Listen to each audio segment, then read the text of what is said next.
Have you ever been in a room full of people and felt like you were the only one who didn't get the memo?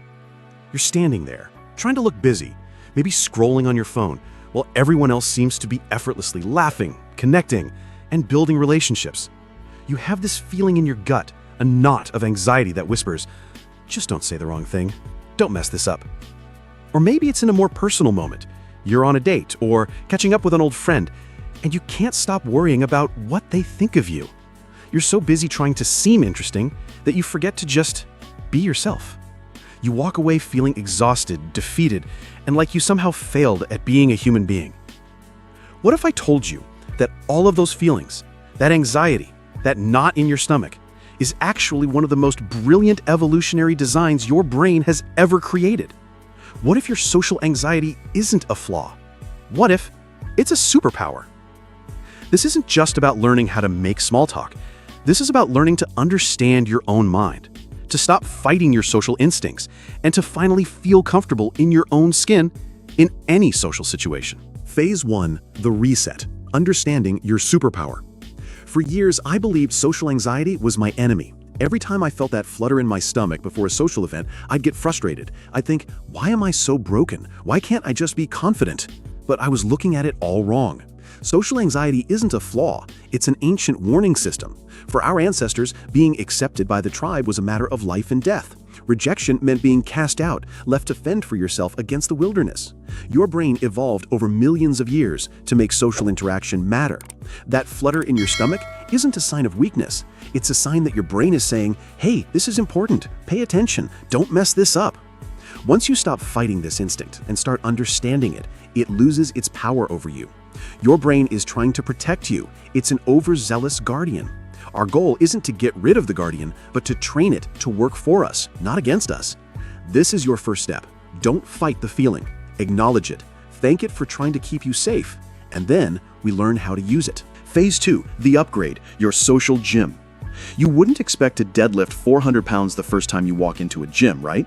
You'd start with small, manageable weights. Social skills work exactly the same way. We need to stop trying to be a social butterfly overnight and instead build our social muscles, rep by rep. The secret to building these muscles is understanding that social interactions break down into tiny, simple movements, what I call micro skills. Micro skill number 1, the power of listening. The biggest mistake people make is thinking they need to be the most interesting person in the room. The truth is, the most powerful social skill isn't talking, it's listening. Specifically, listening to understand, not to reply. I used to be a terrible listener. I'd be in a conversation, and while the other person was speaking, I was just waiting for my turn. I was mentally crafting my next witty response, my clever story, my insightful comment. I wasn't absorbing a thing they said. I was just waiting for the baton so I could start my race. People can feel that. They can feel when your mind is elsewhere, and it makes them feel unheard. Here's your first rep at the social gym. The next time you're in a conversation, focus entirely on what the other person is saying. When they finish, before you say anything, try to summarize what you heard in your own words. Something as simple as, so, it sounds like you're saying. This not only ensures you understand them, but it also makes them feel truly heard. It releases dopamine in their brain, the same chemical as when they eat their favorite food or receive money. You're literally giving their brain a reward just by listening. And when people feel understood, they naturally want to get to know you better. They'll be drawn to you. They'll open up. Your listening becomes your most powerful tool. Micro skill number 2, curiosity as a superpower. Have you ever been asked, how's your day? It's a polite question, but it's a conversation killer. You give a generic answer, it's good, how about you? And the conversation dies. That's because it's a factual question. It doesn't unlock anything.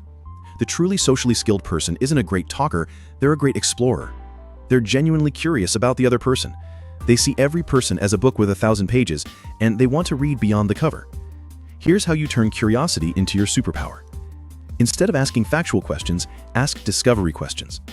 Instead of, what do you do for work? Try, what's the most interesting part of your job? Or, how did you get into that field? Instead of, how was your day? Try, what was the best thing that happened to you today? Or, what was the most challenging part of your week? These questions create an immediate energy shift. You're inviting them to share a story, not just a fact. You're moving the conversation from the surface to something meaningful. When you're genuinely curious about someone, your brain is too busy being fascinated to be anxious. Your focus shifts from, how am I doing? To, what can I learn about this person? And that shift is everything. Micro skill number 3, strategic vulnerability.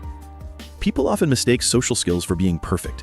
They think they have to be witty, flawless, and always have the right thing to say, but that's a lie.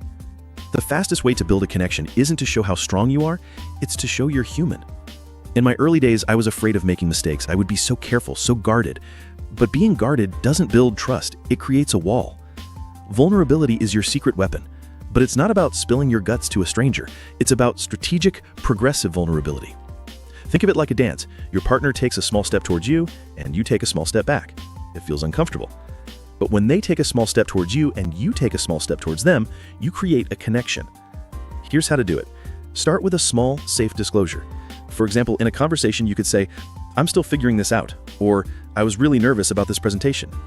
These are simple admissions that you don't have all the answers. They give the other person permission to be vulnerable too. When they respond with, "Yeah, I feel that way too," you've just built a bridge. This isn't a weakness, it's a superpower. It shows that you're relatable and authentic. It builds trust faster than almost anything else. People are drawn to people who are real, not people who are perfect. Phase 3, the master, becoming the connector. Once you've mastered the basics, listening, being curious, and being human, you move from being a good communicator to being a social architect. Your goal is no longer just to have a conversation. It's to create spaces where connection can happen naturally. The 3 people theory. Every person you meet isn't just one person. There are 3. There's who they think they are, who others think they are, and who they truly are. Understanding this changes everything. Think about yourself. You have a clear picture of who you are, but the version of you that your coworker sees is completely different from the version your family sees, and both are different from who you truly are.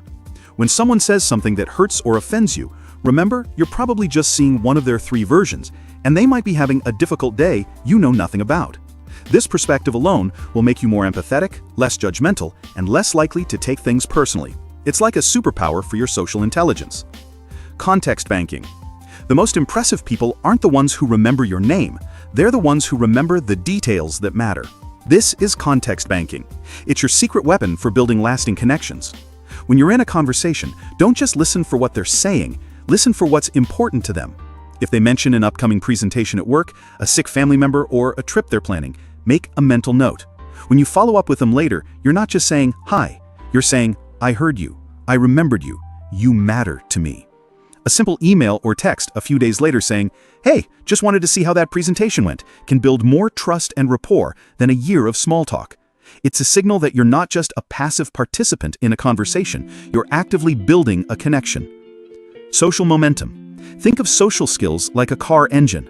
When you first start it after a long break, it's cold, rusty, and awkward. But once you get it running, it gets smoother and more efficient. That's social momentum. You don't have to go to a huge party to build social skills. You can start with a 5-minute social rep. A brief chat with a barista, a quick conversation with a cashier, or a friendly hello to a neighbor. Each small interaction is like pushing a boulder. The first push is the hardest, but with each push, it gets easier. Look for opportunities to have low-stakes, low-pressure interactions every single day. The person at the gym, the person at the grocery store, the person who works at your favorite coffee shop. A few small conversations a day can build more social skills than one huge party a month. It keeps your engine warm and ready to go. The final takeaway. So let's wrap this up.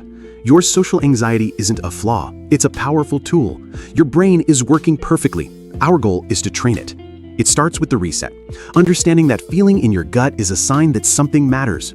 Then you move to the upgrade, building your social muscles with micro skills like listening, curiosity, and strategic vulnerability. And finally, you become the master, using tools like context banking and social momentum to build real, lasting connections. This isn't a secret formula. It's just a different way of looking at a problem. It's a different game, and you already have everything you need to win. So I have a challenge for you. Start today. Don't go to a party. Don't try to be the life of the room. Just try one of the micro skills we talked about. Listen to understand, not to reply. Or ask a discovery question. Or try one of the small 5-minute social reps. Do it right now. Because the world needs to hear your voice. It needs to see you. And you are more than ready to show up.